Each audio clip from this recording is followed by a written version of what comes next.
Welcome to the latest edition of Grindhouse Gutter here on the All American Spook Show YouTube channel. We thank you for watching, and we want to encourage you to like and subscribe to the channel if you haven't already.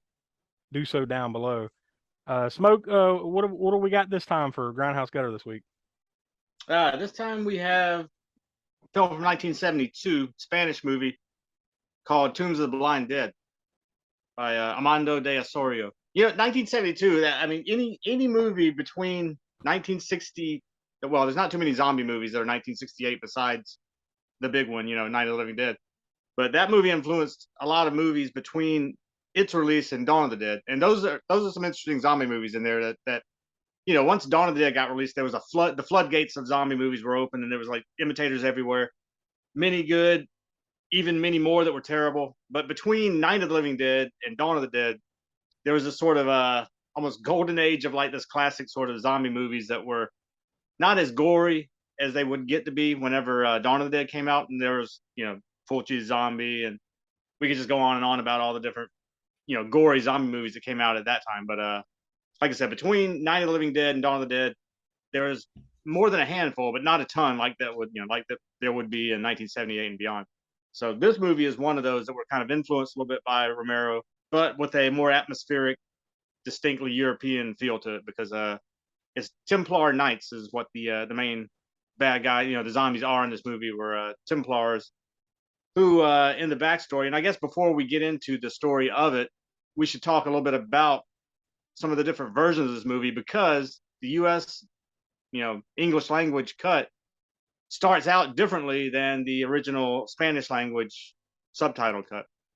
And I know that me and Josh watched the uncut Spanish language subtitled version, and I think Donnie, you watched the English dubbed version, right? I did, yes. Yeah, that English dubbed version I have on. I mean, I'll show this here before we talk about that. This is the box set. Mm-hmm. It's DVD box set that Blue Underground put out with Blind Dead. The four, I call it really the four quintessential Blind Dead movies. There are some others there's a 2020 movie called Curse of the Blind Dead that, Armando de Osorio died in 2001. So he didn't have of course, anything to do with that other than the characters being based on characters he created. I don't know anything about that movie except the name of it. So I don't know how good. I can't speak for that one. Maybe we'll do it at some point down the road on the show. But that, of course, is not included in this original Blind Dead series. But at any rate, I'll show this DVD real quick before we talk about it. But it's got that English language version on it that you watched, Donnie. But only we watched it on the Spanish language version with subtitles. So I don't remember the English dubbed version that well, because the last time I've seen that one, and I probably need to watch it on this DVD at some point just to see those differences again. Last time I saw that was in the VHS days, which was the only way to see it in America, was that English cut, that English dub version. But they moved this prologue, well, not the prologue, they moved the story of the Templars that gets told about, I don't know, maybe 45 minutes or more in the movie, in the Spanish language original version. It's relayed by one of the characters in the movie as to the background of the Templars and how they got to be the Blind Dead. But the American cut, you said when you watched it, they moved that scene to the beginning, right? They did, yeah. Was it the credit before the credit sequence even, or right after? Do you remember? Believe it was right after. No, because this is like setting up the story. Yeah. And the uncut version, or the Spanish language, because I call that the uncut version or whatever, because it's in that English language cut. They do trim some of the gore out, I believe, as well, and we'll talk about that a little bit. Yeah. But yeah, that I guess they moved that scene of explaining how the Templars became the Blind Dead to the beginning. But basically, they were now the Templars were actual historical figures. Now, of course, Armando de Osorio used them the way he wanted to use them in this movie to make this, zombie movie about them. So they were in this movie, they are a cult of devil worshippers, so to speak, performing sacrifices on girls. They drink their blood or whatever. And that one scene, like I said, is at the beginning of this movie in the U.S. cut. So I know they're riding on their horses in the castle, somewhere within the castle walls. Or not really. It's more of a monastery, I guess. But and they're like riding by and slashing her with swords. And this scene, as I said, is in about a good 45 minutes or more into the Spanish language cut. And I know in that uncut Spanish language version, there's some deep cuts, so to speak, of the swords, like the. And I assume they kind of trimmed that out when you were watching. I don't know how violent, how graphic the sword, slashing was. Yeah, well, But not much of any. yeah, from what I do recall of seeing that American language cut, I believe it was like some slashes, and you kind of see a little bit of blood on the arms, the shoulders, whatever, and then they kind of cut away. And did they even show them going in to drink the blood? No, like No, that's they not didn't even do that. shown at all. So yeah, on the Spanish language cut, like I said, they have 45 minutes or more into it, and they're slashing her, and then of course the camera is going in a little bit closer, and you see the swords making deeper cuts. Like you I see. guess I watched the Disney Plus version. I guess so. No, that U.S. version, as happened, like, and this was the trials and tribulations of being a horror fan back then. Was a lot of times you had to deal with this stuff on video, like you weren't seeing the uncut versions because they were releasing them to the U.S. Theatrical market, which had to go through the whole MPAA ratings thing, and they would have to cut some stuff out. And then, of course, they didn't really care too much about putting it out on VHS. I mean, some companies would put it out uncut on VHS, but for the most part, you're going to get that theatrical cut, plopped out on VHS again as well. So, but yeah, that now that VHS, I mean, VHS and I guess TV print maybe too. There was another interesting fact about that was for whatever reason, this U.S. distributor of not the version we watched. I wish that I want to see this version. I mean, we're gonna play a little clip for you of it, but they tried to tie it into the Planet of the Apes because that distributor had the Planet of the Apes movie and it was doing gangbusters, for them at the box office and everything. So for whatever reason, they decided they were going to try and tie this Spanish zombie movie about the Templars into the Planet of the Apes series. So there was a narration tacked on to the beginning of Tombs of the Blind Dead, which they didn't. It also wasn't called Tombs of the Blind Dead in this cut. I believe it's called. Well, we're going to play the clip for you, but I believe it was something like Return to the Planet Ape. I believe it was. All right, here, I'll go ahead and play the clip now. Okay. Yeah, Revenge of the Planet Ape. Revenge of the Planet Ape. That's not a blatant rip at all. No. I like how this thinks a dubious connection. Yes, definitely dubious. Yeah. Well, they got no skin on them. They're skeletal, so who's to say they're not? Almost 3,000 years ago, a simian civilization of super intelligent apes struggled with man to gain control of this planet. In the end, man conquered ape after a brutal battle, which saw him destroy the ape, his culture and society. After this battle, man tortured and killed all the ape prisoners by piercing their eyes with a red-hot poker. One of the prisoners, who was also the leader of the apes, vowed they would return from the dead to avenge man's brutality at a point in time before man destroyed Earth himself. That time is now.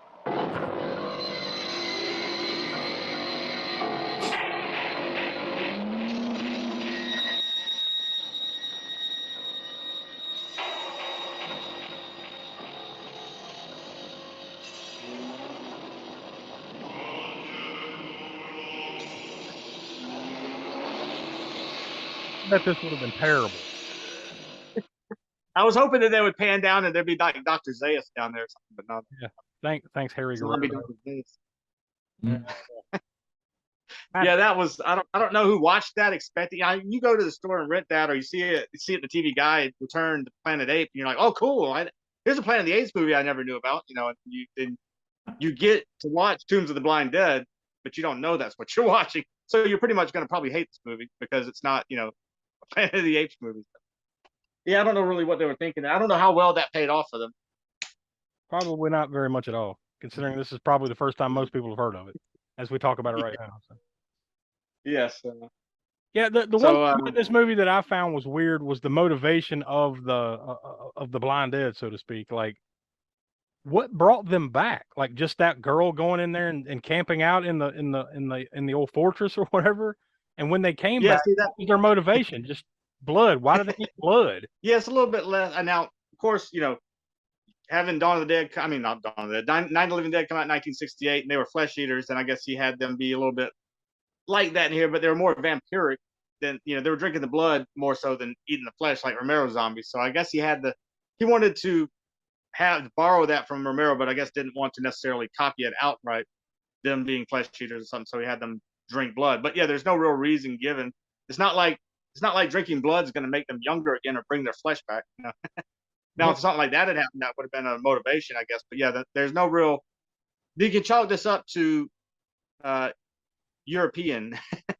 I guess we've talked about this with Italian films. Italian films that have there's a really bare bone plot sometimes when it comes to European films in general, not just Italian, but where they're all very visual and they care more about the visuals and the atmosphere than say storyline, plot, motivation, characterization, and things of that nature. But it did really feel a lot like an Italian movie for sure. Yeah, there were some things some exploitative type of scenes that they kind of left out of this that we've kind of discovered offline when we were talking about it before we started recording. That Donnie didn't see some things that we saw, right, Smoak? Yeah, the definitely to exploitation. Well, we talked about a little bit about the scene of the Templars that they moved to the beginning of the movie with the girl in there that was getting sacrificed. There's a little bit of deep cuts of the sword penetrating flesh on there. But beyond that, there was two other exploitation elements. I believe a rape in the cemetery by the gangster guy that they hire or not hire, but they get to come out there with them to to explore what's going on. For really no reason, right? Like they brought him there just to do it. I don't know why he would come. Yeah, I don't know either because he's got no real time. I mean, he's a gangster, he's a smuggler, he's doing this, he's got business to take care of, and he takes time out of his smuggling life. Basically, kind of on the dare. Like the guy's like, "Oh, if you weren't such a push, you'd come out with us." Okay, well, fine, I'm coming. Yeah, it's like he played up the masculinity role of like demasculating him, like, "Oh, you're a chicken shit," basically. If you don't come out here. And then the other exploitative element was like a lesbian fondling type scene between a flashback to the girl who jumps off the train during that scene when her friend or whatever, and the guy that she had originally come with that was supposed to be going on the trip with, the guy likes the girl, and they start talking and whatnot, and then she gets mad and runs off to the backside of the train. Then her friend, the girlfriend, comes and tries to console her and, hey, what's going on? And then they reminisce about the flashback to when they had some, lesbian tryst when they were younger or whatever, right? It's just an exploit element that was just which they left out of the version that Donnie watched, and it really kind of is an important scene for context because that explains why she kind of like is acting weird about her friend and this guy, and then jumps off the train. But they just totally acted from the. So the version Donnie watched wasn't even an R-rated version. It's like the PG, or like Donnie's been saying, possibly even the G. This is the G-rated Disney cut. Exactly. Maybe not. Yeah. I mean, I still liked it. Like even because this was the first time I've watched it. I didn't expect, I didn't know what I was getting into because I didn't watch a trailer. I went in cold. But yeah, well, like you said, that was the version I saw. I guess back in the 80s, whatever, in the video days. I assume that's the version I saw. I know, but yeah, same way. I felt that way about it too. I liked it, and it was atmospheric and everything. And then when I saw it uncut, I'm like, there's just there's a shit ton more that was cut out, but there are some key scenes that you're like, oh wow, okay, this makes it a little bit more Grindhouse, Well, that's what the Grindhouse gutter is for. Like, for us, probably for Donnie and I, it's probably the first time we've seen a lot of these movies, and Smoak kind of sets them up, and we get to find out whether we like them or not. So, to that end, we'll go ahead and get to the main event. Smoak, what's your Grindhouse gutter rating? So yeah, I think all those elements together, I'm gonna give it. I think I'll give it a 8 on the Grindhouse gutter rating because I think it's got a lot of good elements to it. I mean, it's not not overly gory, so don't expect to rent this movie and think that it's going to be something like Fulci's zombie movies or even Dawn of the Dead or Day of the Dead, because it's not going to be that gory. It's a lot of atmospherics. It does have some disturbing scenes of violence in it, so to speak, but nothing overly gory. But it's just something about it. I think for me personally, this is a personal favorite type movie, and it's mainly for the atmosphere of it, I think. So. But the elements, those Grindhouse elements, are there, and they are enjoyable. So over on the podcast, we give out a star rating, 0 to 5. But here we do different ratings depending on what genre of the movie it is. And since this is a horror, you're going to give out axes. So what's your axe rating for this one? So it's going to reflect my love for this movie.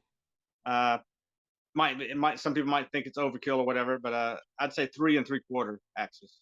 Yeah, I mean, I think it's hard to argue. I mean, I don't know if I'd quite go that high if we were giving out a rating right now, but I'd probably go pretty high. So I mean, I definitely enjoyed it.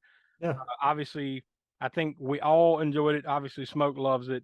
So at the end of it, we highly recommend you go check out Tombs of the Blind Dead. So for next month, Smoak, what are you bringing to the gutter? Well, since we're going to be coming up on, by the time the next episode, not this one, but the one after it's going to air, we'll be getting into probably a little bit more towards Christmas. So in that holiday tradition, we're going to go to 1980 and a movie that's directed by one of the stars of Wes Craven's Last House on the Left, David Hess, that played Krug, the main bad guy. He directed a movie in 1980 called To All a Good Night. So that's what we're going to be doing on that episode. I have the IMDb synopsis for that. It's a group of teenagers at a party find themselves being stalked by a maniacal killer in a Santa Claus costume. That old chestnut. So, yeah, I'm looking forward to it. Another good pull. Well, like you said, we'll be knee deep in the beginnings of holiday season by the time we get there. So that'll be a good way to kick it off, along with everything we've got going on with the podcast. So that's it for this month's edition of Grindhouse Gutter. Make sure you come back in the next couple of weeks for our next Hammer Horror in Order and our next Spook Show Rewind. I believe the next Spook Show Rewind will be next up, and we're going to be talking about Halloween from 2018. Yep. Something we did all the way back in episode 6, if I'm not mistaken. And now Donnie will have a chance to rate it, and Smoak can give out the gore score and all the stuff that we do now. So for Will, who couldn't be with us, Donnie, Professor Smoak, I'm Josh. We are from the All American Spook Show podcast. We encourage you to go check those out. They come out. New episodes come out every Monday at 6 p.m. East, wherever you get your podcast, or right here on the YouTube channel. And we'll talk to you next time.